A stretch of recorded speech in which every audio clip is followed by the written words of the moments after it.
ನಂದನಾಕುಲ ನಂದಗೋಕುಲ.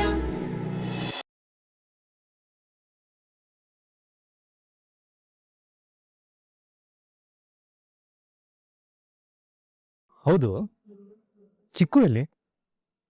ಎಲ್ಲೂ ಕಾಣಿಸ್ತಿಲ್ಲ, ಊಟಕ್ಕೂ ಬಂದಿಲ್ಲ. ಒಂದ್ ನಿಮಿಷ, ನಾನು ಹೇಳದೆ ಮರ್ತೆ. ವಲ್ಲಭ ಕಾಲ್ ಮಾಡಿದ್ದ, ಅವನ್ ಫ್ರೆಂಡ್ದು ರಿಸೆಪ್ಷನ್ ಇದೆಯಂತೆ. ಸರಿ, ಹಾಗಾದ್ರೆ ಊಟ ಅಲ್ಲೇ ಮುಗಿಸ್ಕೊಂಡ್ ಬರ್ತಾನೆ ಅನ್ಸುತ್ತೆ. ಇನ್ನಮ್ಮ ಇವತ್ ರಾತ್ರಿ ಬರೋದಂತೆ.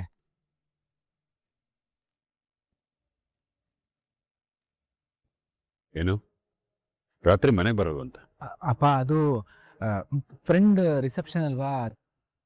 ಯಾವ ರಿಸೆಪ್ಷನ್? ರಾತ್ರಿ ಎಲ್ಲ ನಡೆಯುತ್ತೆ? ಓ, ಅರ್ಥ ಆಯ್ತು.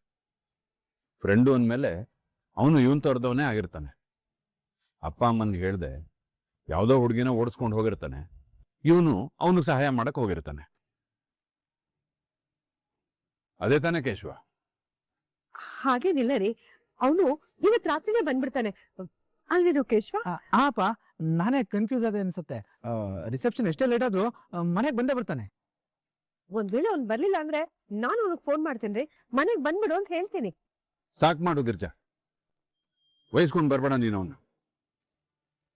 ಈ ಸಲ ಅವನೇನಾದ್ರೂ ಅಂತ ಕೆಲ್ಸಕ್ಕೆ ಹೋಗಿದ್ರೆ ನಾ ಸುಮ್ಮನೆ ಇರೋದಿಲ್ಲ ಗಿರ್ಜಾ.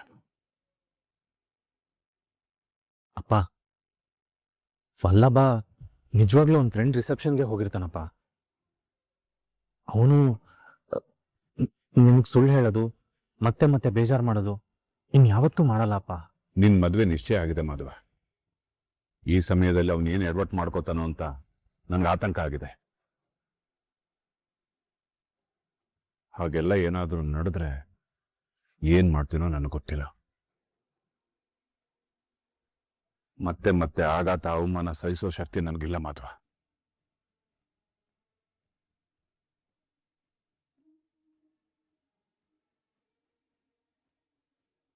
ಅಮ್ಮು, ವಲ್ಲಭ ಎಲ್ಲಿ ಹೋಗ್ತಾನೆ ಎಲ್ಲಿ ಬರ್ತಾನೆ ಅಂತ ನೀನಾದ್ರೂ ಕೇಳ್ಬೇಕಲ್ವಾ? ನಾನ್ ಕೇಳ್ದೆ ಅಕ್ಕ, ಅವ್ನ್ ಏನು ಹೇಳಲೇ ಇಲ್ಲ. ಹೇಳಿಲ್ಲ ಅಂದ್ರೆ ನೀನ್ ಸುಮ್ನೆ ಇದ್ಬಿಡ್ತ್ಯಾ? ಸರಿಯಾಗಿ ಕೇಳ್ಬೇಕು, ಅವ್ನ್ ನಿನ್ ಗಂಡ ಕಣೆ. ಅದನ್ನ ನಾನು ಅವಳಿಗೆ ಎಷ್ಟ್ ಸಲ ಹೇಳಿದೀನಿ ಮೀನಾ, ಈ ಹುಡುಗಿ ತಲೆಗೆ ಹೋಗ್ತಾನೆ ಇಲ್ಲ ಅದು. ನಿನ್ ಪಾಡಗ್ ನೀನು, ಅವ್ನ್ ಪಾಡ್ಗವ್ನಿರೋದು ಮದ್ವೆ ಅಲ್ಲ ಕಣೆ.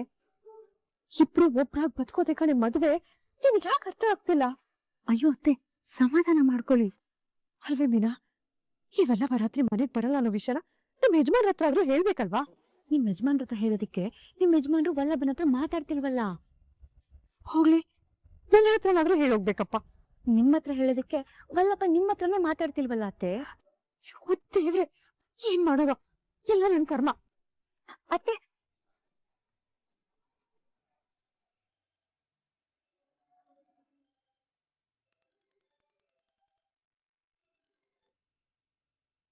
ಹಲೋ.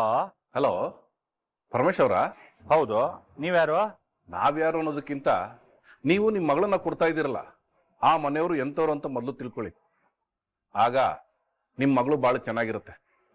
ಅಂದ್ರೆ ನೀವು ಆ ನಂದಕುಮಾರ್ ಮಗ ಮಾಧವನ್ಗೆ ನಿಮ್ಮ ಮಗಳನ್ನ ಕೊಡ್ಬೇಕು ಅಂತ ಇದ್ದೀರಾ. ಆ ಹುಡುಗ ಕುಡಿತಾನ್ರಿ. ಓ ಹೌದಾ? ಯಾವಾಗ ಕುಡ್ದಿದ್ದನ್ನ ನೀವು ನೋಡಿದ್ರಾ? ಈಗ ಒಂದ್ 3 ತಿಂಗಳ ಹಿಂದೆ ಕುಡ್ಕೊಂಡು ತೂರಾಡ್ಕೊಂಡು ಬೀದಿಲ್ ಬಿದ್ದಿದ್ದ. ಓ 3 ತಿಂಗಳ ಹಿಂದೆನಾ? ಅಷ್ಟ್ರ ಮೇಲೂ ಅವ್ನು ಕುಡ್ದಿಲ್ಲ ಅಂದ್ರೆ ಆ ಮನುಷ್ಯ ಕುಡ್ತಾ ಬಿಟ್ಟಿದ್ದಾನೆ ಅಂತ ಅರ್ಥ ಸ್ವಾಮಿ. ಈಗಿನ ಕಾಲದಲ್ಲಿ ಗಂಡು ಮಕ್ಕಳು ಕುಡಿಯೋದೆಲ್ಲ ಕಾಮನ್ನು, ಅದೇನೋ ಅಂತಾರಲ್ಲ ಅಕೇಶನಲ್ಲಿ ಕುಡಿಯೋದು ಅಂತ, ಹಾಗೆ ಇವರು ಕುಡ್ದಿರ್ಬೋದು ಬಿಡಿ. ಆ ಹುಡುಗನ್ಗೆ ಇದಕ್ಕಿಂತ ಮುಂಚೆ ಬೇರೆ ಹುಡುಗಿ ಜೊತೆ ಲವ್ ಇತ್ತು ಕಣ್ರಿ. ಅಂತವನ್ಗೆ ನಿಮ್ಮ ಮಗಳು ಕೊಡ್ತೀರಾ? ಉತ್ತರ ನೀವೇ ಕೊಟ್ರಲ್ಲ ಸ್ವಾಮಿ. ನಾನಾ? ಹಾ, ಈಗ ನೀವೇ ಹೇಳಿದ್ರಲ್ಲ ಏನು ಬೇರೆ ಹುಡುಗಿ ಜೊತೆ ಲವ್ ಇತ್ತು ಅಂತ. ಇತ್ತು ಅಂದ್ರೆ ಭೂತಕಾಲ. ಭೂತ ಅಂದ್ರೆ ಹಳೇದು, ಮುಗಿದೋಗಿರೋದು. ಈಗ ಯಾವ ಹುಡುಗಿ ಜೊತೆ ಲವ್ ಇಲ್ವಲ್ಲ, ಬಿಡಿ. ರೀ ಸ್ವಾಮಿ, ನಾನು ಆ ನಂದಕುಮಾರ್ ಮನೆ ಎದುರುಗಡೆ ಮನೆಯವನು. ನಾನು ಇಷ್ಟು ವರ್ಷದಿಂದ ನೋಡಿರೋದಕ್ಕೆ ಹೇಳ್ತಾ ಇದ್ದೀನಿ, ಆ ಹುಡುಗ ಸರಿ ಇಲ್ಲ ಕಣ್ರಿ. ನಾವು ಸರಿ ಇಲ್ಲ ಸ್ವಾಮಿ, ಅವರು ಸರಿ ಇಲ್ಲ, ನಾವು ಸರಿ ಇಲ್ಲ. ಅಲ್ಲಿಗೆ ಜೋಡಿ ಸರಿ ಹೋಯ್ತಲ್ಲ. ಏನ ಚಂದ್ರು? ಅಣ್ಣ ಇವ್ನ್ಯಾರೋ ಲೂಸ್. ನಾನು ಹೇಳಿದ್ದೀನಿ ಸೀರಿಯಸ್ ಆಗಿ ತಗೋತಾ ಇಲ್ಲ. ಯಾರು ತಲೆ ಕೆಟ್ಟೋಗಿದೆ ಅನ್ಸುತ್ತೆ. ಯಾರ ಹತ್ರ ಮಾತಾಡ್ತಿದ್ರಿ? ನಮ್ ಬೀಗರು ಎದುರುಗಡೆ ಮನೆಯವರು. ಆ ಹುಡುಗ ಸರಿ ಇಲ್ಲ, ನಿಮ್ ಹುಡುಗಿನ ಕೊಡ್ಬೇಡಿ ಅಂತ ಏನೇನೋ ಹೇಳಕ್ ಬಂದ್ರು. ನಾನ್ ನಂಬಿಡ್ತೀನ? ಸರಿಯಾಗಿ ಕೌಂಟರ್ ಕೊಟ್ಟೆ, ಫೋನ್ ಇಟ್ಬಿಟ್ರು. ಅವರು ಈ ಮದ್ವೆ ಮುರಿಬೇಕು ಅಂತಾನೆ ಪ್ಲಾನ್ ಮಾಡ್ತಾ ಇದಾರೆ ಅನ್ಸುತ್ತೆ. ಒಂದ್ ಕೆಲ್ಸ ಮಾಡೋಣ, ಮುಂದಿನ ಸಲ ಬೀಗ್ರ ಮನೆಗೆ ಹೋದಾಗ ಅವ್ರನ್ನ ಒಂದ್ ಕೈ ನೋಡ್ಕೊಂಡೇ ಬಿಡೋಣ. ಏನಂತೀರಾ? ಹಾ.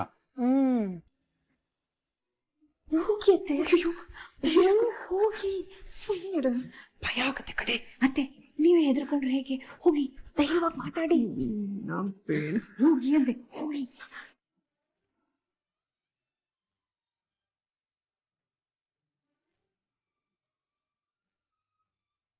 ರೀ,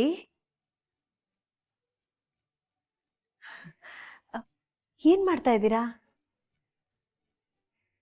ಕಾಣ್ತಾ ಇಲ್ವಾ? ಹಾ, ಪೇಪರ್ ಓದ್ತಾ ಇದ್ದೀರಲ್ವಾ?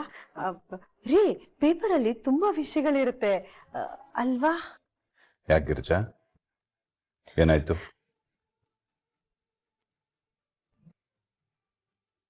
ಏನೋ ಕೇಳಕ್ ಬಂದಿದ್ಯಾ, ಅದಕ್ಕೆ ಪೀಠಕ್ಕೆ ಹಾಕ್ತಾ ಇದೆಯಾ? ಏನ್ ಹೇಳು. ಬೀಗ್ರದೇನೋ ಫ್ರೀ ವೆಡ್ಡಿಂಗು, ಶೂಟು ಏನೋ ಹೇಳಿದ್ರಲ್ಲ, ಅದನ್ನ ಮಾಡ್ಸೋಣ ರೀ, ಬೇಡ ಅನ್ಬೇಡ್ರಿ. ಗಿರಿಜಾ, ಅದು ಫ್ರೀ ವೆಡ್ಡಿಂಗ್ ಶೂಟ್ ಅಲ್ಲ, ಪ್ರೀ ವೆಡ್ಡಿಂಗ್ ಶೂಟ್. ನಾನು ಹೇಳ್ದೆ ಅಲ್ವಾ, ಅವೆಲ್ಲ ನನಗಿಷ್ಟ ಇಲ್ಲ ಅಂತ. ಮತ್ ಯಾಕೆ ಇಷ್ಟೊಂದು? ನಮ್ ಕಾಲದಲ್ಲೇನೋ ಇದೆಲ್ಲ ಇರ್ಲಿಲ್ಲ, ಆದ್ರೆ ನಮ್ಮ ಮಕ್ಕಳು ಈಗಿನ ಕಾಲದವ್ರಲ್ವಾ, ಅವ್ರಿಗಿದೆಲ್ಲ ಆಸೆ ಇರುತ್ತಲ್ವಾ ರೀ. ರೀ, ನಮ್ ಬೀದಿ ಕೊನೆಯಲ್ಲಿ ಶಾರದಮ್ಮ ಇದಾರಲ್ಲ, ಅವ್ರ ಮಗನ್ ಮದ್ವೆನೂ ಇವೆಲ್ಲ ಮಾಡಿಸಿದ್ರು ರೀ. ಆಗ್ಲೇ ನನ್ಗೆ ಆಸೆ ಆಗಿತ್ತು, ನಮ್ಮ ಮಾಧವನ್ ಮದ್ವೆಗೂ ಹೀಗೇ ಮಾಡಿಸ್ಬೇಕು ಅಂತ. ಮಾಡ್ಸೋಣ ರೀ. ಯಾಕೆ ಗಿರಿಜಾ, ಯಾಕೆ ಇಷ್ಟ ಹಠ ಮಾಡ್ತಾ? ಯಾಕೋ ಗೊತ್ತಿಲ್ಲ ರೀ, ನನಗೆ ಈ ಫೋಟೋ ಹಿಡಿಸ್ಲೇಬೇಕು ಅನ್ನಿಸ್ತಿದೆ. ಯಾಕೆಂದ್ರೆ ಫೋಟೋ ಅಂದ್ರೇನೆ ಒಂದ್ ನೆನಪು. ಅದನ್ನ ನಾವಿನ್ಯಾವತ್ತೋ ನೋಡಿದಾಗ ನಮ್ಮ ಮನ್ಸಿಗೆ ಎಷ್ಟು ಖುಷಿ ಆಗತ್ತೆ. ಅದಕ್ಕೆ ಒಪ್ಕೊಳ್ರಿ. ನನಗಂತೂ ಇವೆಲ್ಲ ಇಷ್ಟ ಇಲ್ಲ. ನೀನ್ ಕೇಳ್ತಾ ಇದೀಯ ಅಂತ ಒಪ್ಕೋತಾ ಇದ್ದೀನಿ. ಅಯ್ಯೋ, ಹಾಗಾದ್ರೆ ನೀವ್ ಈ ಫೋಟೋ ತೆಗಿಯಕ್ ಒಪ್ಕೊಂಡ್ಬಿಟ್ರಾ? ಸರಿ ರೀ, ನಿಮ್ಗೋಗಿ ಸ್ಟ್ರಾಂಗ್ ಆಗಿ ಕಾಫಿ ಮಾಡ್ಕೊಂಡ್ ಬರ್ತೀನಿ. ಗಿರಿಜಾ, ಆ ಫೋಟೋ ತೆಗಿಯೋನ ಹತ್ರ ಮಕ್ಳದ್ ಮಾತಾಡಕ್ ಹೇಳು, ದುಡ್ಡು ನಾನು ಕೊಡ್ತೀನಿ. ಅಯ್ಯೋ, ನೀವೆಷ್ಟು ಒಳ್ಳೆಯವ್ರಿ. ನಾನು ಏನ್ ಕೇಳಿದ್ರು ನೀವಿಲ್ಲ ಅಂತಾನೆ ಹೇಳಲ್ಲ. ನಾನು ಒಪ್ಕೊಂಡಲ್ಲ. ಅದೇ ರೀ, ನಾನ್ ಕೇಳಿದ್ರೆ ನೀವ್ ಒಪ್ಪದೇ ಇರಲ್ಲ ಅಂತಾನೆ ಹೇಳ್ತಾ ಇರೋದು. ಸರಿ ರೀ, ನಾನು ಕಾಫಿ ಮಾಡ್ಕೊಂಡ್ ಬರ್ತೀನಿ.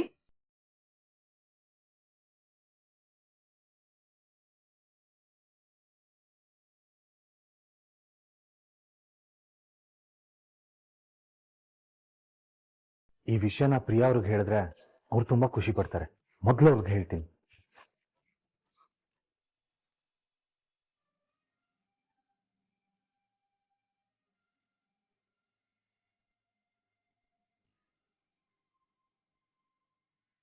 ಅತ್ತೆ, ಅಮ್ಮೋ, ಇಷ್ಟೊತ್ತಾಯ್ತಲ್ಲ, ಯಾಕಿನ್ನೂ ನಿದ್ದೆ ಮಾಡಿಲ್ಲ? ಏನಾದ್ರೂ ಬೇಕಿತ್ತಾ? ಏನಿಲ್ಲ ಅತ್ತೆ, ನಿಮಗೆ ನಿದ್ದೆ ಬರ್ತಿದೆ ಅಲ್ವಾ, ನೀವು ಹೋಗಿ ಮಲ್ಕೊಳ್ಳಿ. ಇರ್ಲಿ ಬಿಡೆ, ಇಷ್ಟೊತ್ತಾದ್ರೂ ವಲ್ಲಭ ಬಂದಿಲ್ಲ. ಅವ್ನ್ ಬರ್ಲಿ, ನಾನು ಅವನಿಗೆ ಊಟ ಬಡಿಸಿ ಆಮೇಲೆ ಹೋಗಿ ಮಲ್ಕೋತೀನಿ. ನೀನ್ ಹೋಗಿ ಮಲ್ಕೋ. ಅತ್ತೆ, ವಲ್ಲಭ ಬರೋವರೆಗೂ ನಾನು ಎದ್ದಿರ್ತೀನಿ, ನೀವು ಹೋಗಿ ಮಲ್ಕೊಳ್ಳಿ.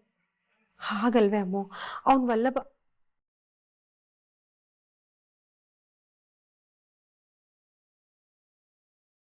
ಹೌದಮ್ಮ, ನನಗೂ ತುಂಬಾ ನಿದ್ದೆ ಬರ್ತಿದೆ, ನಾನು ಹೋಗಿ ಮಲ್ಕೋತೀನಿ. ವಲ್ಲಭ ಬಂದ್ರೆ ನೀವು ಅವನಿಗೆ ಊಟ ಬಡಿಸಿ ಚೆನ್ನಾಗಿ ಮಾತಾಡಿಸಿ ಆಮೇಲೆ ನಿದ್ದೆ ಮಾಡಿ. ಹಾ, ಸರಿ ಅತ್ತೆ.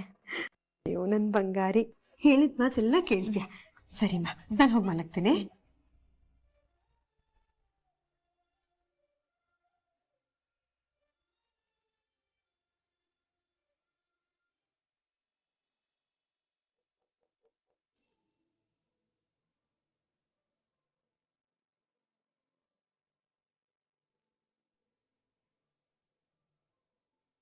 ಏಯ್, ನೀನೇನೆ ದೇವ್ರ ತರ ಹಿಂಗ್ ನಿಂತಿದ್ಯಾ? ನಿನಗೋಸ್ಕರನೇ ಕಾಯ್ತಾ ಇದ್ದೆ. ನೀನಾ? ಅಮ್ಮ ಇಲ್ಲಿ ಅತ್ತೆಗೆ ಮಲ್ಕೊಳ್ಳಿ ಅಂತ ನಾನೇ ಹೇಳ್ದೆ. ನೀನ್ ಫ್ರೆಶ್ ಅಪ್ ಆಗ್ ಬಾ, ನಾನು ಊಟ ಬಡಿಸ್ತೀನಿ. ಅದೆಲ್ಲ ಏನು ಬೇಡ, ನಾನೇ ಬಡ್ಸ್ಕೊಳ್ತೀನಿ. ಪರವಾಗಿಲ್ಲ, ನಿನಗ್ ಬಡಿಸ್ಬಿಟ್ಟೆ ನಾನು ಮಲ್ಕೊಳ್ತೀನಿ.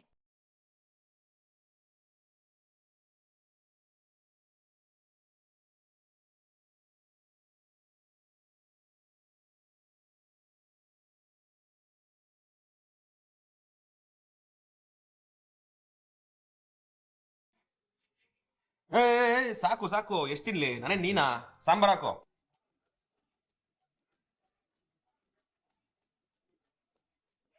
ಸಾಕು.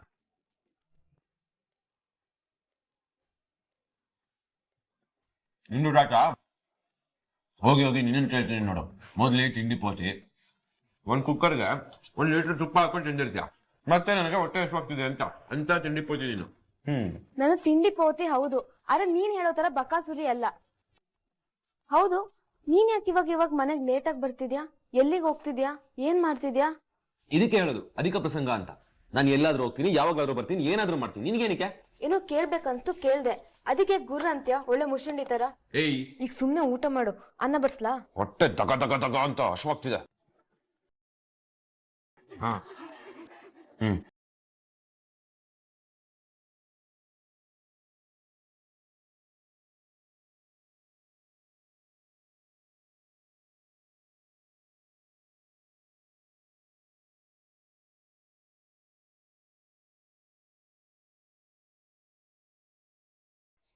ಪರವಾಗಿಲ್ಲ, ನೀನ್ ಹೋಗಿ ಮಲ್ಕೋ, ನಾನು ಎತ್ತಿಡ್ತೀನಿ. ಒಳ್ಳೆಯವ್ರ ತರ ಡೌ ಮಾಡಬೇಡ. ಇಷ್ಟೊತ್ವರೆಗೂ ನನಗೋಸ್ಕರ ಕಾದು ಊಟ ಬಡಿಸಿದ್ಯಲ್ಲ, ಅಷ್ಟಕ್ಕಾದ್ರೂ ಹೆಲ್ಪ್ ಮಾಡ್ತೀನಿ.